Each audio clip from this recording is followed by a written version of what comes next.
नमस्कार दोस्तों भारत के भूगोल की हमारी ये क्लास रहेगी दोस्तों 6 नंबर। और आज हमारा जो टॉपिक रहेगा वो रहेगा कृषि एवं फसलें। जो इंपॉर्टेंट कृषि एवं फसलों से संबंधित 55 महत्वपूर्ण प्रश्न है वो आज के इस वीडियो के अंदर हम देखेंगे। तो चलते हैं दोस्तों क्वेश्चनों की ओर। आप सभी का मैं स्वागत करता हूं आपके अपने YouTube channel Kuchaman online classes पर। जो नए साथी है पहली बार चैनल पर आए हैं वो चैनल को सब्सक्राइब करें और एक बार सभी मित्र वीडियो को लाइक और शेयर जरूर कर दें। पहला क्वेश्चन आपकी स्क्रीन पे, निम्नलिखित में से कौन सी रबी फसल है? रबी की फसल कौन सी है इनमें से दोस्तों? मित्रों, रबी की फसल वो फसल जो आपके लगभग अक्टूबर और नवंबर के अंदर बोई जाती है। अक्टूबर नवंबर के अंदर, कब? अक्टूबर नवंबर के अंदर बोई जाती है और मार्च अप्रैल के अंदर इनको काट लिया जाता है। तो रबी की फसल की बात कर रहे हैं तो आपका सही आंसर रहेगा सरसों दोस्तों। इसके साथ जैसे गेहूं है, चना है, जौ है, ये सभी क्या है दोस्तों? रबी की फसलें होती है। नेक्स्ट क्वेश्चन में चलते हैं। क्वेश्चन नंबर 2 है, टिकाऊ दीर्घकालीन सतत कृषि हेतु निम्नलिखित में से भारत के किस राज्य ने रासायनिक उर्वरक के उपयोग को निषिद्ध कर दिया है? यह बहुत ही इंपॉर्टेंट क्वेश्चन है दोस्तों, एग्जाम के अंदर पूछा जा सकता है। दोस्तों, दीर्घकालीन कृषि के लिए जो सिक्किम राज्य है उसने रासायनिक जो उर्वरक है इसको निषेध यानी इसको बंद कर दिया, इसका उपयोग को बंद कर दिया है दोस्तों, जिससे सरकार ने पूरी तरह से 100% जैविक राज्य घोषित किया है सिक्किम राज्य को। नेक्स्ट क्वेश्चन में चलते हैं। कौन सा सुमेलित नहीं है? यहां पर सुमेलित कौन सा नहीं है आपको यह बताना है दोस्तों। पूछा क्या है आपको, पहले ये देखिए। स्थानांतरित कृषि और देश या क्षेत्र आपको दिए गए हैं। पहला ऑप्शन है मिल्फा, मेक्सिको, सुमेलित है दोस्तों। जूमिंग, उत्तर पूर्वी भारत, सुमेलित है। रोका, ब्राजील, सुमेलित है। लद्दाख, श्रीलंका नहीं है सुमेलित दोस्तों। लद्दाख है दोस्तों, ये इंडोनेशिया और मलेशिया में प्रचलित है, स्थानांतरित कृषि का प्रकार है दोस्तों। तो यहां पे आपके जो लद्दाख है वो कहां पर है दोस्तों? इंडोनेशिया और मलेशिया में।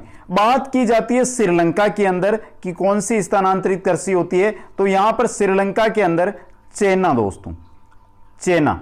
तो सही आपका ऑप्शन नंबर 4 आपका यहां पे हो गया। नेक्स्ट क्वेश्चन है दोस्तों, क्वेश्चन नंबर 4 है दोस्तों, ग्रीन हाउस में सब्जियों के उगाने की विधि को कहते हैं। ग्रीन हाउस के अंदर सब्जियों को उगाने की जो विधि है उसको क्या कहते हैं? Vegetable processing. ऑप्शन नंबर 3 आपका यहां पे सही रहेगा। नेक्स्ट क्वेश्चन है, क्वेश्चन नंबर 5 है, निम्न में से किस राज्य को सोयाबीन राज्य कहा जाता है? कौन से राज्य को सोयाबीन राज्य कहा जाता है दोस्तों? मध्य प्रदेश को। 2 नंबर ऑप्शन आपका सही रहेगा। नेक्स्ट क्वेश्चन है, निम्नलिखित में से बाग लगाने की कौन सी विधि पहाड़ी क्षेत्रों में अपनाई जाती है? पहाड़ी क्षेत्रों के अंदर बाग लगाने की कौन सी विधि अपनाई जाती है? समूच। ऑप्शन 2 सही रहेगा। नेक्स्ट क्वेश्चन में चलते हैं दोस्तों, निम्नलिखित में से कौन सी गंगा ब्रह्मपुत्र बेसिन की विशेषता नहीं है? जो गंगा और ब्रह्मपुत्र बेसिन है उसकी विशेषता कौन सी नहीं है दोस्तों? ऑप्शन देखिए। पहला ऑप्शन है भूमि कृषि के लिए इस क्षेत्र में कृतन व दहन कृषि की जाती है, यह विशेषता नहीं है। 1 नंबर ऑप्शन ही आपका यहां पे सही हो गया। दूसरा ऑप्शन है मैदानी खेत में ओक्सबो लेक, चाप झील चिन्हित है, यह सही है। मैदानी क्षेत्र में जनसंख्या घनत्व अधिक है, यह भी सही है। डेल्टा क्षेत्र मैंग्रोव वनों से आच्छादित है, यह भी सही है। तो आपका 1 नंबर ऑप्शन यहां पे है जो सही रहेगा, और गंगा ब्रह्मपुत्र बेसिन की विशेषताओं के लिए गलत है। नेक्स्ट में चलते हैं, विशेष रूप से निर्मित टैंकों और तालाबों में मछली का प्रजनन कहलाता है, क्या कहलाता है दोस्तों? पिस्सीकल्चर कहलाता है। 3 नंबर ऑप्शन इंपॉर्टेंट क्वेश्चन। मछली का प्रजनन या मछली का प्रजनन है जो विशेष प्रकार के टैंकों के अंदर या तालाबों में किया जाता है, पिस्सीकल्चर। केला का कायिक प्रवर्धन होता है। जो केला है यह कायिक प्रवर्धन होता है किसका? शक्कर के द्वारा, शक्कर द्वारा। ऑप्शन 4 सही रहेगा। नेक्स्ट क्वेश्चन में चलते हैं। निम्नलिखित में से कौन सी एक रोपण फसल नहीं है? इनमें से रोपण फसल कौन सी नहीं है दोस्तों? गेहूं। गेहूं एक रोपण फसल नहीं है दोस्तों। नेक्स्ट में चलते हैं। मार्मलेड बनाने के लिए सर्वाधिक उपयुक्त फसल कौन सी है? माल्टा। Important question. मार्मलेड बनाने के लिए सर्वाधिक उपयुक्त फसल माल्टा। नेक्स्ट में चलते हैं। संसार में प्रचलित रोपण कृषि की सही विशेषता का चयन निम्नलिखित में से कीजिए। संसार के अंदर जो रोपण कृषि प्रचलित है उसकी सही विशेषता का आपको चयन करना है। तो देखिए दोस्तों, यहां पे सही विशेषता का अगर हम चयन करें तो सही रहेगा 4 नंबर ऑप्शन। यह वाणिज्यिक प्रकार की कृषि है जो विस्तृत क्षेत्रों पर की जाती है दोस्तों। यह सही रहेगा 4 नंबर ऑप्शन यहां पे। नेक्स्ट में चलते हैं। निम्नलिखित में से किस विधि में सर्वाधिक पानी की बचत होती है? कौन सी विधि है जिसमें सर्वाधिक पानी की बचत होती है दोस्तों? टपक सिंचाई विधि में। किसमें? टपक सिंचाई विधि में पानी की सर्वाधिक बचत होती है। नेक्स्ट क्वेश्चन में चलते हैं। क्वेश्चन नंबर 14 है दोस्तों। निम्नलिखित देशों में से किसमें स्थानांतरित कृषि को मिल्पा के नाम से जाना जाता है? मिल्पा के नाम से किस देश में स्थानांतरित कृषि को जाना जाता है दोस्तों? कौन से देश में? पहला ही तीसरा क्वेश्चन था हमारा, उसमें हमने देखा था 4 ऑप्शन थे। मेक्सिको के अंदर। किसमें दोस्तों? मेक्सिको के अंदर जो स्थानांतरित कृषि होती है उसको मिल्पा के नाम से जाना जाता है। नेक्स्ट क्वेश्चन में चलते हैं। क्वेश्चन नंबर 15 है मित्रों। ऑर्गेनिक खेती के अंदर प्राकृतिक खाद तथा कीटनाशकों पेस्टिसाइड का प्रयोग किया जाता है। 3 नंबर ऑप्शन सही रहेगा। इंपॉर्टेंट क्वेश्चन है दोस्तों ये। नेक्स्ट क्वेश्चन में चलते हैं। क्वेश्चन नंबर 15 है दोस्तों। बागान जो वाणिज्यिक कृषि का एक प्रकार है जो भारी मात्रा में किसकी आवश्यकता होती है? बागान जो वाणिज्यिक कृषि का एक प्रकार होता है उसमें भारी मात्रा में किसकी? पूंजी और भूमि की आवश्यकता होती है। 1 नंबर ऑप्शन आपका सही रहेगा। Next question. कृषि की एक पद्धति जिसमें व्यापक स्तर पर आधुनिक आघातों का उपयोग अधिक उत्पादकता प्राप्त करने के लिए किया जाता है कहलाती है। व्यापक स्तर पर आधुनिक जो औजार है या आघात है उनका उपयोग कौन सी कृषि में किया जाता है? वाणिज्यिक खेती के अंदर। 3 नंबर ऑप्शन आपका सही रहेगा। नेक्स्ट क्वेश्चन में चलते हैं। निम्नलिखित का मिलान कीजिए और सही विकल्प को चुनिए। यहां पे आपको मिलान करना है और सही विकल्प का चयन करना है दोस्तों। पहला ऑप्शन है कृषि। कृषि फसल उगाना और खेती करना कृषि कहलाती है। उद्यान कृषि फूल फल और सब्जियों को उगाना उद्यान कृषि के अंतर्गत आता है। मत्स्य पालन मछली पालना मत्स्य पालन के अंदर आता है। द्राक्षा कृषि अंगूरों की खेती को कहा जाता है। तो यहां पे आपका 2, 3, 4 और 1 ये कूट सुमेलित है। कूट में आपका 1 नंबर ऑप्शन सही रहेगा। नेक्स्ट क्वेश्चन में चलते हैं। भारत में कृषि को ऋतुओं के आधार पर कितने वर्गों में बांटा गया है? जो भारत के अंदर कृषि होती है इसको ऋतुओं के आधार पर कितने भागों के अंदर बांटा जाता है दोस्तों? 3 भागों के अंदर। अब मित्रों जो 3 भागों के अंदर बांटा गया है तो वो कौन कौन सी है? पहला है हमारा खरीफ, दूसरा है हमारा रबी। कौन सा? रबी। और तीसरा है हमारा जायद। ये 3 भागों के अंदर भारत में ऋतुओं के आधार पर कृषि को बांटा जाता है दोस्तों। नेक्स्ट क्वेश्चन है। निम्नलिखित में से खरीफ फसलों के अंतर्गत शामिल नहीं है। खरीफ फसलों के अंतर्गत इनमें से कौन शामिल नहीं है? तो बात की जाए खरीफ फसल की तो खरीफ फसल को बोया कब जाता है? जून जुलाई के अंदर। जून जुलाई के अंदर खरीफ फसल को बोया जाता है। और दोस्तों इस फसल को अक्टूबर नवंबर के अंदर काट लिया जाता है दोस्तों जो खरीफ की फसल है इसको लगभग यह माना जाता है कि यह मानसून पर निर्भर रहती है। यहां पर अगर हम देखें कि कौन सा शामिल नहीं है तो देखिए दोस्तों यहां पर आपका चना है जो खरीफ की फसल में शामिल नहीं है। बाकी चावल मक्का बाजरा ये है ना खरीफ की फसल के अंदर शामिल होते हैं दोस्तों। नेक्स्ट क्वेश्चन में चलते हैं। रबी फसलों के अंतर्गत शामिल है। गेहूं रबी फसल में है, जौ रबी फसल में है, चना रबी फसल में है। तो ये सभी है जो रबी फसल के अंतर्गत सम्मिलित है दोस्तों। नेक्स्ट क्वेश्चन में चलते हैं। हरी सब्जियां व चारे की फसल होती है। हरी सब्जियां और चारे की फसल दोस्तों जायद फसलों के अंतर्गत आती है। इनको दोस्तों लगभग फरवरी के अंदर बोया जाता है। फरवरी के अंदर बोया जाता है। फरवरी या मार्च की बात की जा सकती है। फरवरी मार्च में इनको बोया जाता है और इनकी कटाई जून जुलाई के अंदर की जाती है। कब की जाती है? जून जुलाई के अंदर। जैसे और उदाहरण इनमें देखें हम तो तरबूज है, लौकी है, ककड़ी है, खीरा है, ये सभी जायद की फसलें होती है। नेक्स्ट क्वेश्चन में चलते हैं। व्यवसायिक फसलों के अंतर्गत शामिल है। कौन सा? गन्ना व्यवसायिक फसल है, कपास व्यवसायिक फसल है, जूट व्यवसायिक फसल है। तो उपरोक्त सभी 4 नंबर ऑप्शन आपका यहां पे सही रहेगा। नेक्स्ट क्वेश्चन की ओर चलते हैं। क्वेश्चन नंबर 24 है। केले और अनानास मुख्यतया उगाए जाते हैं। कहां पर उगाए जाते हैं दोस्तों? उष्ण कटिबंधीय क्षेत्रों के अंदर। Important question. केले और अनानास है वो मुख्यतः उष्ण कटिबंधीय क्षेत्रों के अंदर उगाए जाते हैं। देश में एग्रो इकोलॉजिकल क्षेत्र हैं। देश में एग्रो इकोलॉजिकल कितने क्षेत्र है दोस्तों? 20 क्षेत्र है। 4 नंबर ऑप्शन आपका सही रहेगा। नेक्स्ट क्वेश्चन में चलते हैं। मिश्रित कृषि में सम्मिलित है। मिश्रित कृषि में इनमें से क्या सम्मिलित है दोस्तों? कई तरह की फसलें उगाना तथा पशुपालन भी करना। यह क्या होती है? आपकी मिश्रित कृषि होती है। नेक्स्ट क्वेश्चन में चलते हैं। भारतीय कृषि में निम्न उत्पादकता का कारण है। जो भारतीय कृषि है इसके अंदर निम्न उत्पादकता का क्या कारण है? ऑप्शन देखिए। आवश्यकता से अधिक लोगों का कृषि कार्यों में लगा रहना, यह भी निम्न उत्पादकता का कारण है कि जो कार्य 2 आदमी कर सकते हैं वो कार्य 10 आदमी करते हैं।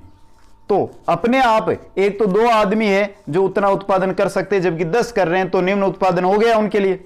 जोत का छोटा आकार, यह भी निम्न उत्पादकता का कारण है।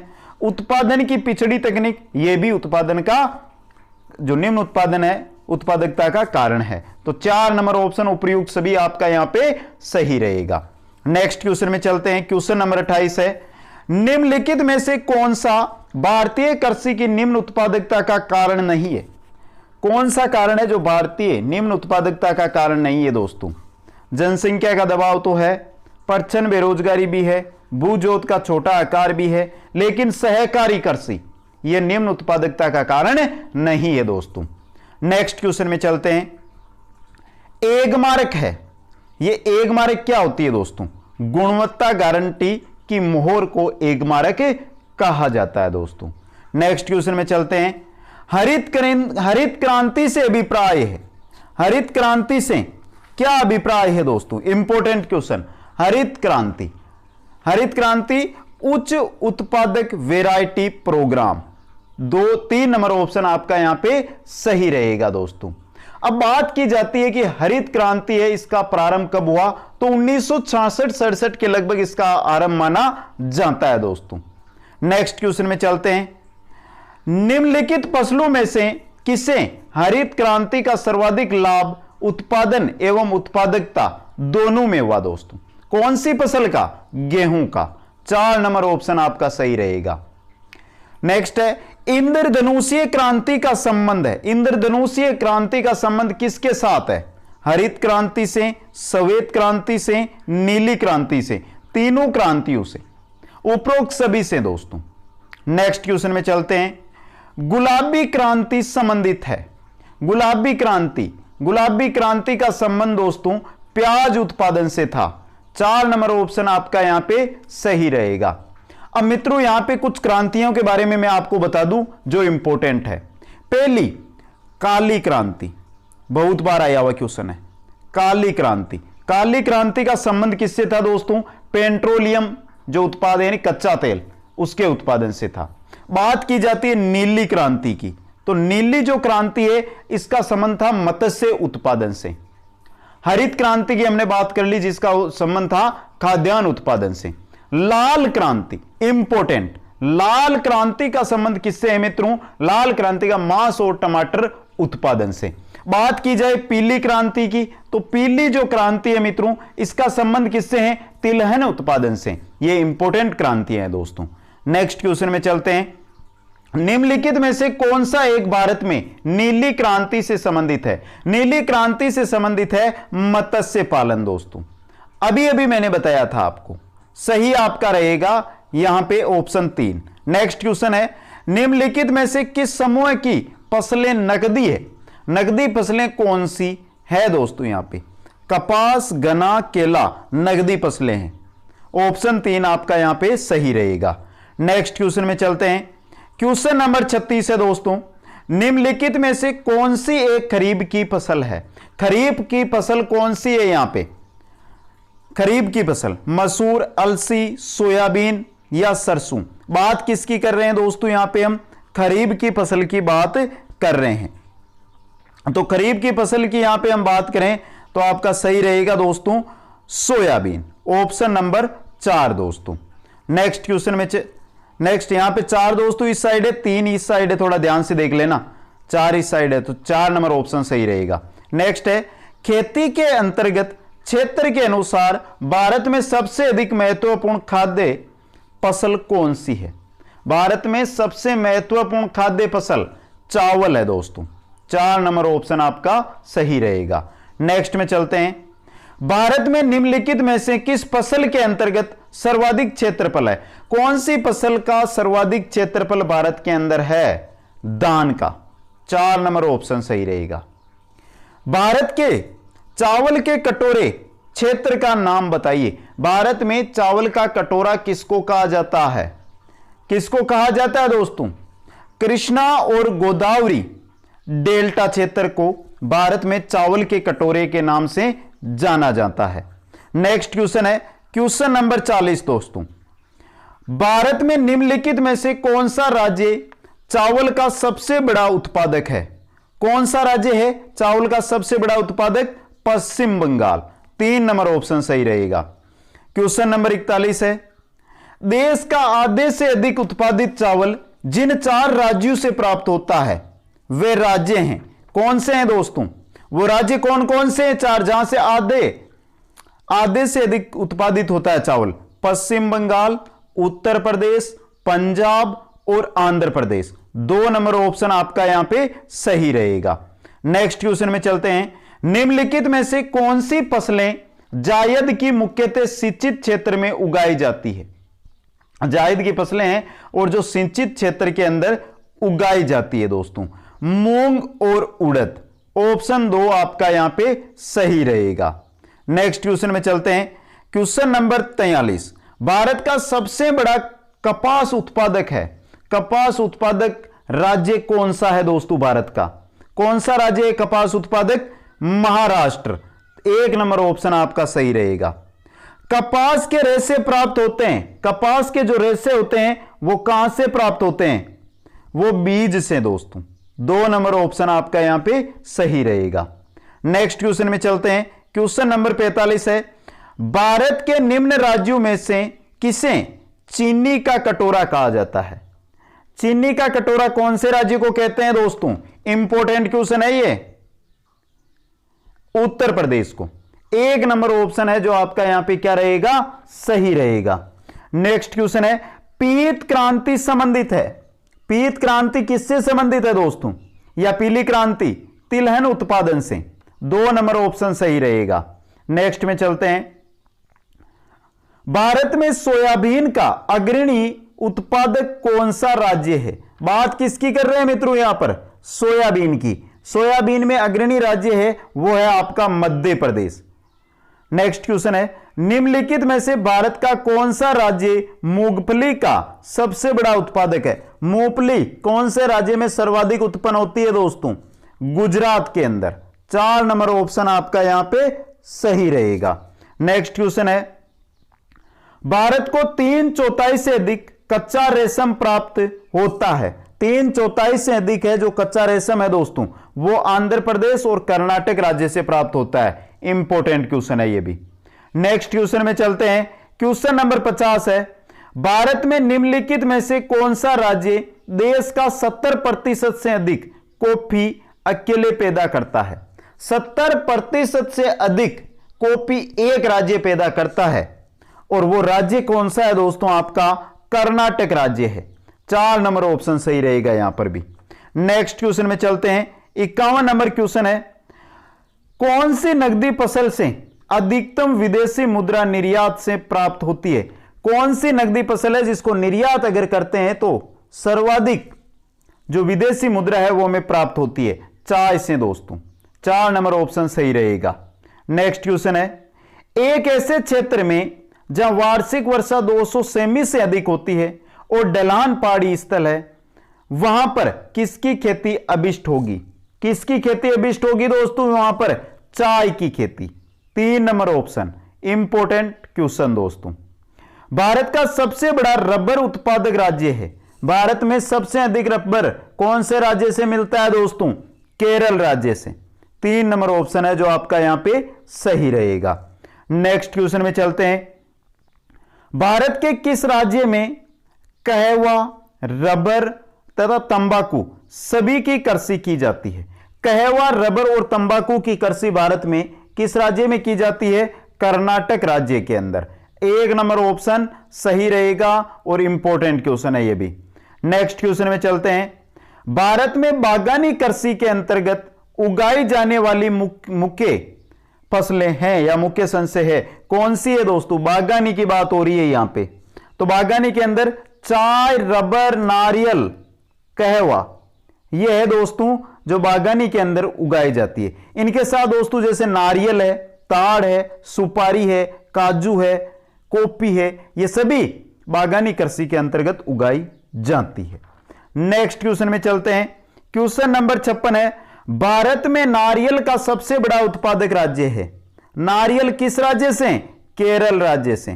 3 नंबर ऑप्शन इंपॉर्टेंट क्वेश्चन दोस्तों। केरल राज्य विश्व भर में निम्न में से किसके संवर्धन के लिए जाना जाता है? केरल राज्य है वो विश्व के अंदर किसके संवर्धन के लिए जाना जाता है दोस्तों? किसके? गरम मसालों के संवर्धन के लिए। ऑप्शन 3 आपका सही रहेगा यहां पे। नेक्स्ट क्वेश्चन है दोस्तों, क्वेश्चन नंबर 58 है हमारा, मसालों का बागान कहा जाने वाला राज्य है। मसालों का बागान किस राज्य को कहा जाता है दोस्तों? अभी अभी हमने देखा था केरल का, तो मसालों का बागान भी कौन सा होगा?